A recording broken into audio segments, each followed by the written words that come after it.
आज सुनते हैं भगवान जगन्नाथ जी की संपूर्ण कथा।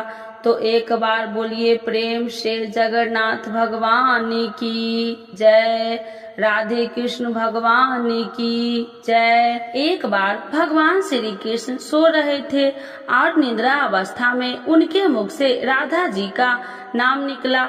पटरानियों को लगा कि वह प्रभु की इतनी सेवा करती है, परंतु प्रभु सबसे ज्यादा राधा जी का ही स्मरण रहता है।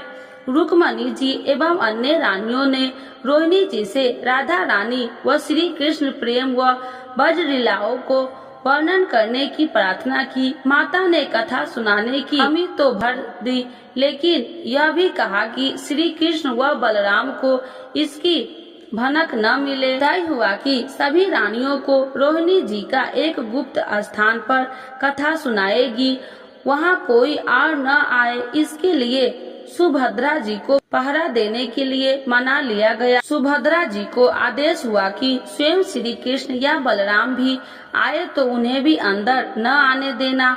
माता ने कथा सुनाती आरंभ की। सुदामा द्वार पर तैनात थी। थोड़ी देर में श्री कृष्ण एवं बलराम वहां आ पहुँचे। सुभद्रा से अंदर जाने से रोक लिया। इससे भगवान श्री कृष्ण को कुछ संदेश हुआ। वह बाहर से ही अपनी सूक्ष्म दृष्टि द्वारा अंदर की माता द्वारा वर्णित ब्रजलीलाओं को आनंद लेकर सुनने लगे। बलराम जी भी कथा व आनंद लेने लगे।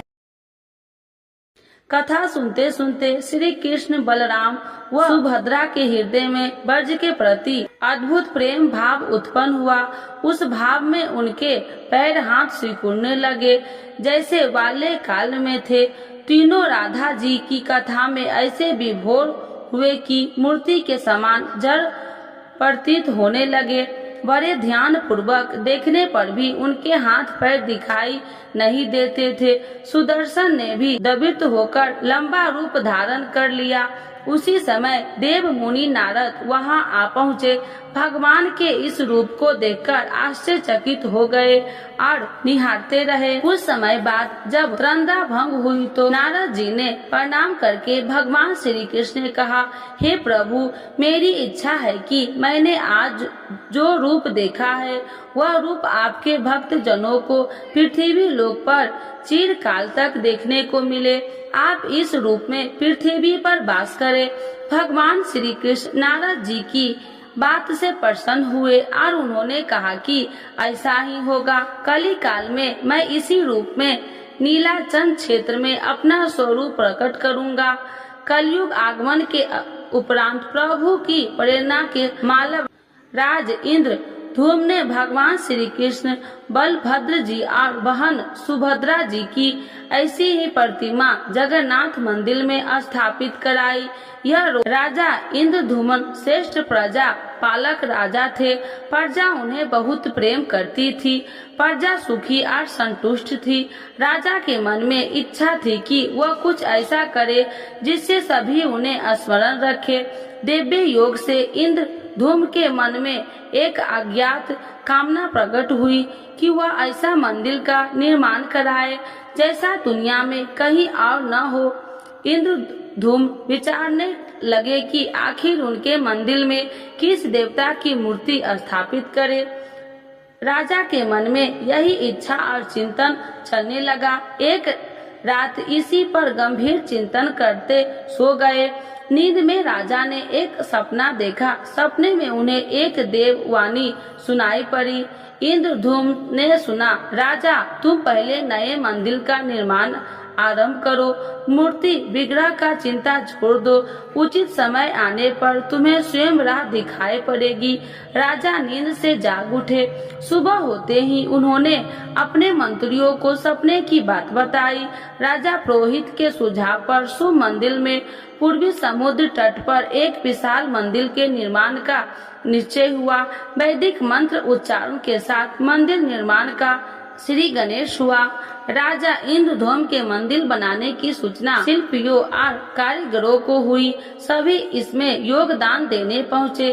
दिन रात मंदिर के निर्माण में जुट गए। कुछ ही वर्षों में मंदिर बनकर तैयार हुआ। सागर तट पर एक विशाल मंदिर का निर्माण हो तो हो गया, परंतु मंदिर के भीतर भगवान की मूर्ति की समस्या जस की तस थी। राजा फिर से चिंतन में हो गए। एक दिन मंदिर के गर्भगृह में बैठकर इसी चिंतन में बैठे राजा की आंखों से आंसू निकल आए। राजा ने भगवान से विनती की, हे प्रभु, आपके किस स्वरूप को इस मंदिर में स्थापित करूं? इसकी चिंता से व्यग्र हूँ। मार्ग दिखाइए। आपने स्वप्न में जो संकेत दिया था उसे पूरा होने का समय कब आएगा? वेद विग्रहहीन मंदिर देख सभी मुझ पर हंसेंगे। राजा की आंखों से आंसू झर रहे थे और वह प्रभु से प्रार्थना कर रहे थे, प्रभु आपके आशीर्वाद से मेरा बड़ा सम्मान है। प्रजा समझेगी कि मैंने झूम झूम के स्वप्न में आपके आदेश की बात कहकर इतना बड़ा श्रम करवाया है। हे प्रभु, मार्ग दिखाइए। राजा दुखी मन से अपने महल में चले गए। उस रात को राजा ने फिर एक सपना देखा। सपने में उसे देववाणी सुनाई दी, राजन, यहाँ निकट में ही भगवान श्री कृष्ण का विग्रह रूप है। तुम उन्हें खोजने का प्रयास करो, तुम्हें दर्शन मिलेंगे। इंद्रधूम्न में स्वप्न की बात पुनः पुरोहित और मंत्रियों को बताई। सभी यह निष्कर्ष पर पहुँचे कि प्रभु की कृपा सहज प्राप्त नहीं होगी। उसके लिए हमें निर्मल मन से परिश्रम आरंभ करना होगा। भगवान के विग्रह का पता लगाने की जिम्मेदारी राजा इंद्रधूम्न ने 4 विद्वान पंडितों को सौंप दिया। प्रभु इच्छा से पुरोहित होकर चारों विद्वान 4 दिशाओं में निकले। उन चारों में एक विद्वान थे विद्यापति। वह चारों से सबसे कम उम्र थे। प्रभु के विग्रह की खोज के दौरान उनके साथ बहुत से अलौकिक घटनाएं हुई। प्रभु का विग्रह किसे मिला? पंडित विद्यापति पूर्व दिशा की ओर चले। कुछ लोग चलने के बाद विद्यापति उत्तर की ओर मुड़े तो उन्हें एक जंगल दिखाई दिया। वन भयानक था। विद्यापति श्री कृष्ण के उपासक थे। उन्होंने श्री कृष्ण का स्मरण किया और राह दिखाने की प्रार्थना की। भगवान श्री कृष्ण की प्रेरणा से उन्हें राह दिखने लगा। प्रभु का नाम लेते वह वन में चले जा रहे थे। जंगल के मध्य उन्हें एक पर्वत दिखाई दिया। पर्वत के वृक्षों से संगीत की ध्वनि सा सुरमय गीत सुनाई पड़ रहा था। विद्यापति संगीत के जानकर उन्हें वहाँ मृगवशी और करताल की मिश्रित ध्वनि सुनाई दे रही थी। यह संगीत उन्हें दिव्य लगा। संगीत की लहरियों से खोजते खोजते विद्यापति आगे बढ़ चले। वह जल्दी ही पहाड़ी की चोटी पर पहुंच गए। पहाड़ की दूसरी ओर उन्हें एक सुंदर घाटी जहां भील नृत्य कर रहे थे। विद्यापति उस दृश्य को देखकर मंत्र मुग्ध से सफर के कारण थके थे, पर संगीत से थकान मिट गई और उन्हें नींद आने लगी। अचानक एक बाघ की गर्जना सुनकर विद्यापति घबरा उठे। बाघ उनकी और दौड़ा आ रहा था। बाघ को देखकर विद्यापति घबरा गए और बेहोश होकर वही गिर पड़े।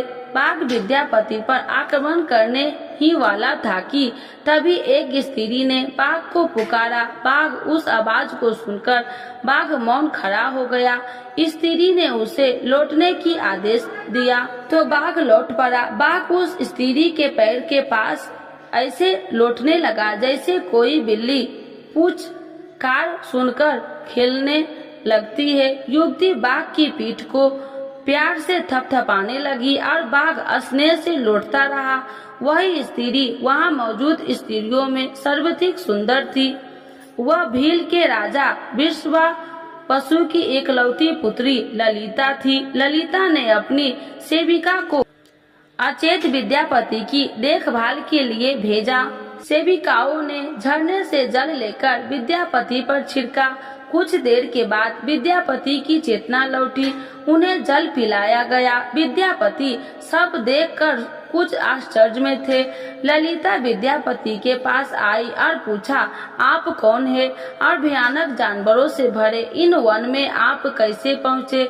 आपके आने का प्रयोजन बतलाइए ताकि मैं आपकी सहायता कर सकूं।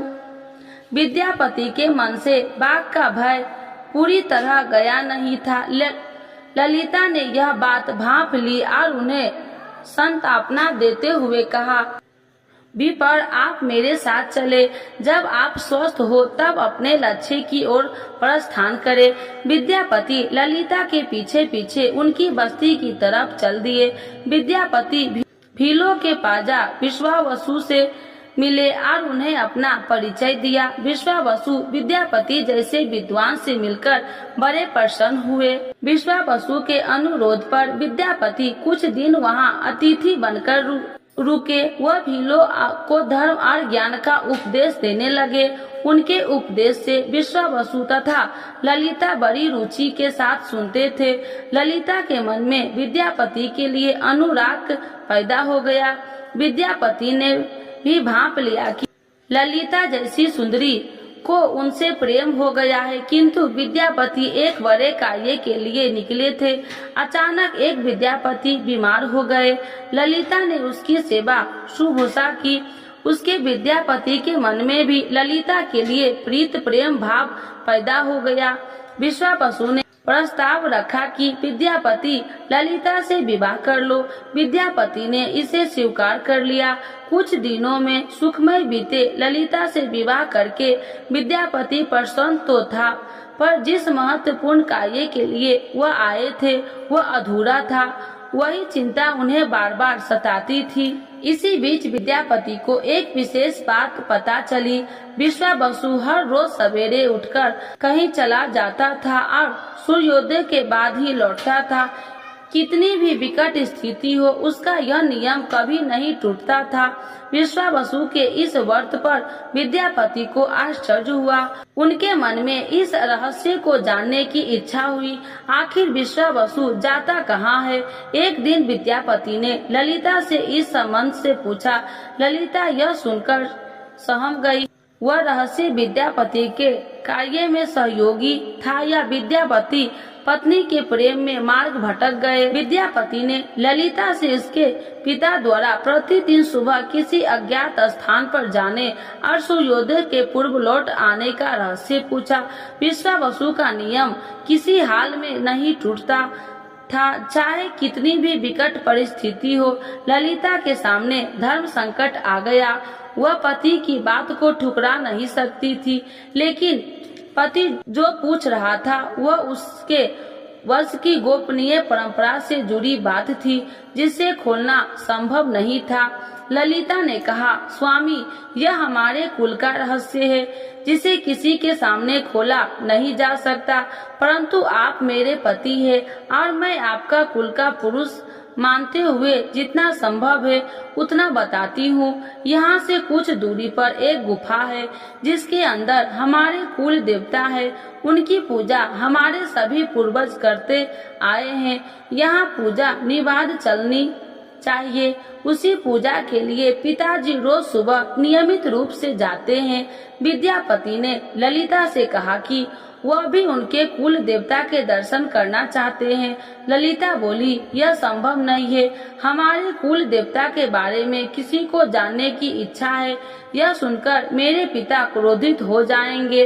विद्यापति की उत्सुकता बढ़ रही थी। वह तरह तरह से ललिता के प्रेम की शपथ देकर उसे मनाने लगे। आखिरकार ललिता ने कहा कि वह अपने पिताजी से विनती करेगी कि वह आपको देवता के दर्शन करा दे। ललिता ने पिता से सारी बात कही। वह क्रोधित हो गए। ललिता जब वह कहा कि मैं आपकी अकेली संतान हूँ, आपके बाद देवता के पूजन का दायित्व मेरा होगा, इसीलिए मेरा पति का यह अधिकार बनता है, क्योंकि आगे उसे ही पूजन होगा। विश्वावसु इस तर्क पर आगे झुक गए। वह बोले, गुफा के दर्शन किसी को तभी कराया जा सकता है तब वह भगवान की पूजा का दायित्व अपने हाथ में ले ले। विद्यापति ने दायित्व को स्वीकार किया तो विश्वावसु देवता के दर्शन कराने की राजी हुए। दूसरे दिन सूर्योदय से पूर्व विद्यापति की आंख पर पट्टी बांधकर विश्वावसु उनका दाहिना हाथ पकड़कर गुफा की तरफ निकले। विद्यापति ने मुट्ठी में सरसों रख लिया था, जिसे रास्ते में छोड़ते हुए गए। गुफा के पास पहुंचकर विश्वावसु रुके और गुफा के पास पहुंच गए। विश्वावसु ने विद्यापति की आंख की काली पट्टी खोल दी। उस गुफा के नीले रंग का प्रकाश चमक उठा और हाथों में मुरली लिए भगवान श्री कृष्ण का रूप विद्यापति को दिखाई दिया। विद्यापति आनंद मग्न हो गए। उन्होंने भगवान के दर्शन किए। दर्शन के बाद तो जैसे विद्यापति जान ही नहीं चाहते थे, पर विश्वावसु ने लौटने का आदेश दिया। फिर उनकी आंख पर पट्टी बांधी और दोनों लौट पड़े। लौटते पर ललिता ने विद्यापति से पूछा। विद्यापति ने गुफा में दिखे अलौकिक दृश्य के बारे में पत्नी को बताना भी उससे उचित नहीं समझा। वह टाल गए। यह तो जानकारी हो चुकी थी कि विश्वावसु श्री कृष्ण की मूर्ति की पूजा करते हैं। विद्यापति की आभास हो गया कि महाराज ने स्वप्न में जिस प्रभु विग्रह के बारे में देववाणी सुनी थी, वह इसी मूर्ति के बारे में थी। विद्यापति विचार करने लगे कि किसी तरह इस मूर्ति को लेकर राजधानी पहुंचना होगा। वह एक तरफ तो गुफा से मूर्ति को लेकर जाने की सोच रहे थे। विश्वासघात के विचार से उनका मन व्यथित हो रहा था। विद्यापति धर्म अधर्म के बारे में सोचते रहे। फिर विचार आया कि यदि विश्वावसु ने सचमुच उस पर विश्वास किया होता तो आंखों पर पट्टी बांधकर गुफा तक नहीं ले जाता। इसीलिए उसके साथ विश्वासघात करना प्रश्न नहीं उठता।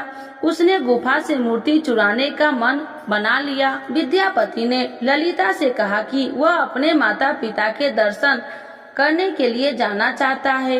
वे उसे लेकर परेशान होंगे। ललिता भी साथ चलने की तैयारी हुई तो विद्यापति ने यह कहकर समझा लिया कि वह शीघ्र ही लौटेगा तो उसे लेकर जाएगा। ललिता मान गई। विश्वावसु ने उसके लिए घोड़े का प्रबंध किया। अब तक सरसों के दाने से पैर निकल आए थे। उनके देखा कि विद्यापति गुफा तक पहुंच गए।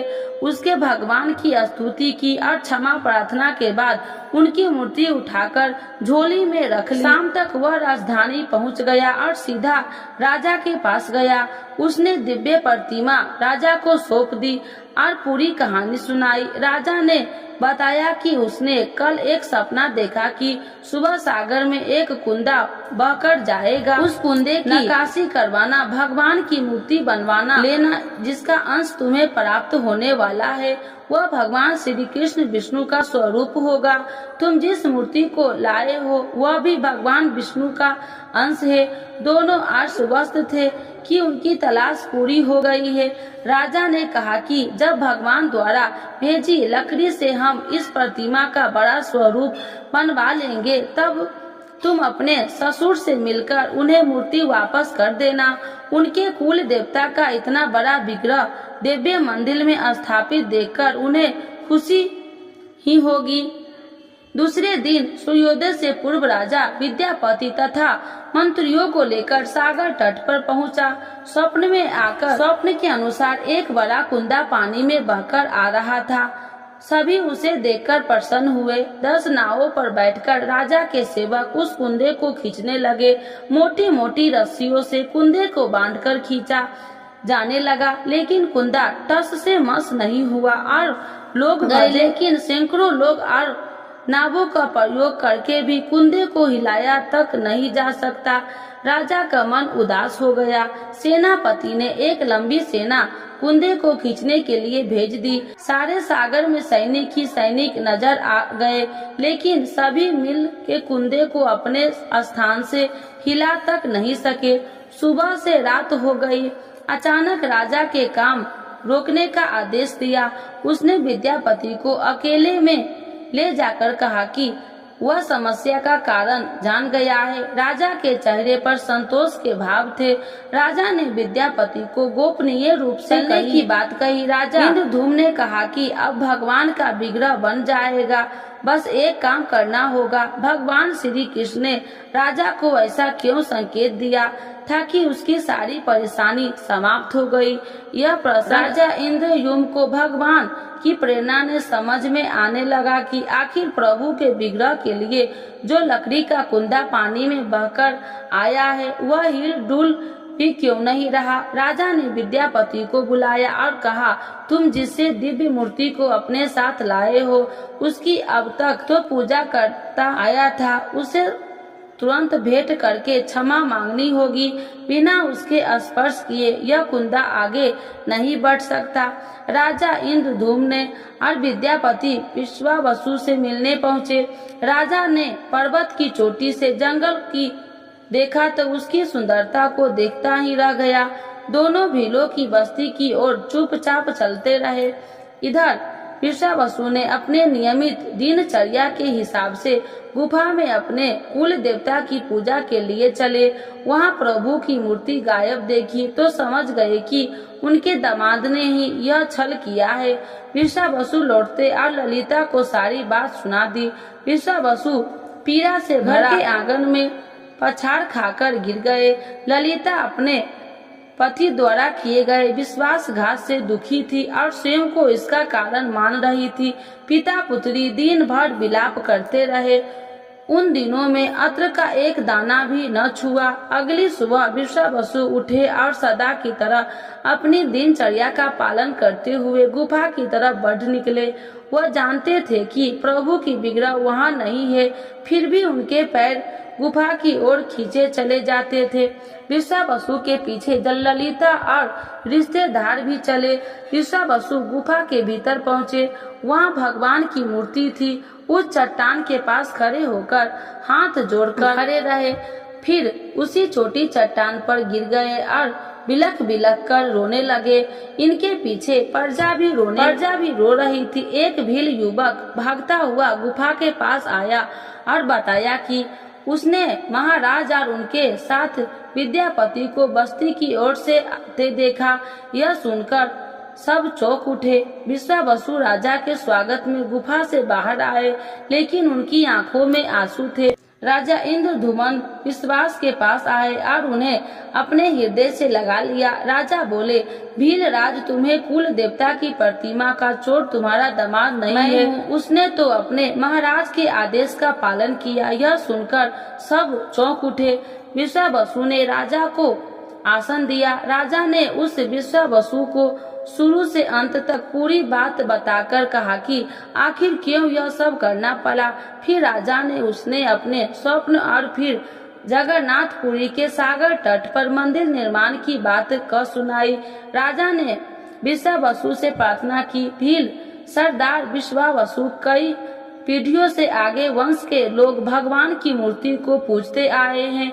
भगवान के उस विग्रह के दर्शन सभी को मिले, इसके लिए आपकी सहायता चाहिए। ईश्वर द्वारा भेजे गए लकड़ी के कुंदे से बनी मूर्ति के भीतर हम इस दिव्य मूर्ति को सुरक्षित रखना चाहते हैं। अपने कुल की प्रतिमा को पुरी के मंदिर में स्थापित करने की अनुमति दो। उस कुंदे को तुम स्पर्श करोगे तो तभी वह हिलेगा। विश्वावसु राजी हो गए। राजा सब परिवार विश्वावसु को लेकर सागर तट पर पहुँचे। विश्वावसु ने कुंदे को छुआ। छूते ही कुंदा अपने आप तैरता हुआ किनारे पर आ गया। राजा के सेवकों ने उस कुंदे को राजमहल में पहुंचा दिया। अगले दिन मूर्तिकारों ने शिल्पियों के राजा के बुलाकर मंत्रणा की, आखिर इस कुंदे में कौन सी देव मूर्ति बनना शुभदायक होगा। मूर्तिकारों ने कह दिया कि वे पत्थर की मूर्तियां बनना तो जानते हैं, लेकिन लकड़ी की मूर्ति बनाने का उन्हें ज्ञान नहीं। एक नए विघ्न के पैदा होने से राजा फिर चिंतित हो गए। उसी समय वहां एक बूढ़ा आया। उसने राजा से कहा, इस मंदिर में भगवान श्री कृष्ण के उनके भाई बलभद्र बहन सुभद्रा के साथ विराजमान करे, इस दिव्य योग का यही संकेत है। राजा को उस बूढ़े व्यक्ति की बात संतापना तो मिली, लेकिन समस्या यह थी कि आखिर मूर्ति कैसे बने। उस बूढ़े ने कहा कि मैं इस कला में कुशल हूँ, मैं इस पवित्र कार्य को पूरा करूँगा और मूर्तियाँ बनवाऊंगा, पर मेरी एक शर्त है। राजा प्रसन्न हो गए और उनकी शर्त पूछी। बूढ़े शिल्पी ने कहा कि मैं भगवान की मूर्ति निर्माण का काम एकांत में करूंगा। मैं यह काम बंद कमरे में करूंगा। कार्य पूरा करने के बाद मैं स्वयं दरवाजा खोलकर बाहर आऊंगा। इसी बीच कोई मुझे नहीं बुलाए।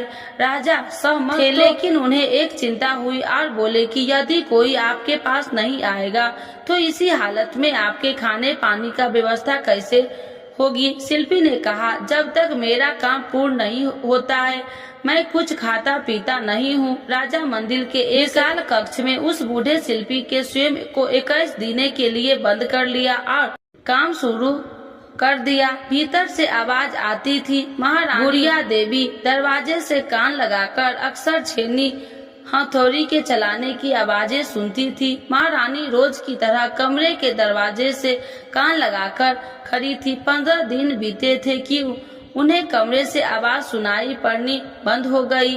तब मूर्तिकार के काम करने की कोई आवाज न मिली तो रानी चिंतित हो गई। उन्हें लगा कि वृद्धा आदमी खाता पीता भी नहीं, कहीं उसके साथ कुछ अनिष्ट न होगा। व्याकुल होकर रानी दरवाजे को धक्का देकर खोला और भीतर झाँक कर देखा। महारानी गुंडीचा देवी ने उस तरह मूर्तिकार को देखा हुआ वचन भंग कर दिया। मूर्तिकार तभी मूर्तियां बना रहा था, परंतु रानी को देखते ही वह अदृश्य हो गया। मूर्ति निर्माण का कार्य तभी तक पूरा नहीं हुआ था। हाथ पैर का निर्माण पूर्ण नहीं हुआ था। विश्व शिल्पी कार्य के पूर्ण रूप से स्वयं देवताओं ने शिल्पी भगवान विश्वकर्मा आए थे। उनके आदेश से होते ही मूर्ति का अधूरी ही रह गई। इसी कारण आज भी यह मूर्ति वैसे ही है। उन प्रतिमाओं को ही मंदिर में स्थापित कराया गया। कहते हैं विश्वावसु संभवतः उस जराहेलिये का वंशज था जिसमें अनजाने में भगवान श्री कृष्ण की हत्या कर दी थी। विश्वावसु शायद श्री कृष्ण के पवित्र अवशेषों की पूजा करता था। वे अभ्यसी मूर्ति में छिपाकर रखे गए विद्यापति और ललिता के वंशज, जिन्हें दैत्यपति कहते हैं, उनका परिवार ही यहाँ अब तक पूजा करता है। तो एक बार बोलिए प्रेम से जगन्नाथ भगवान की जय, राधे कृष्ण भगवान की जय।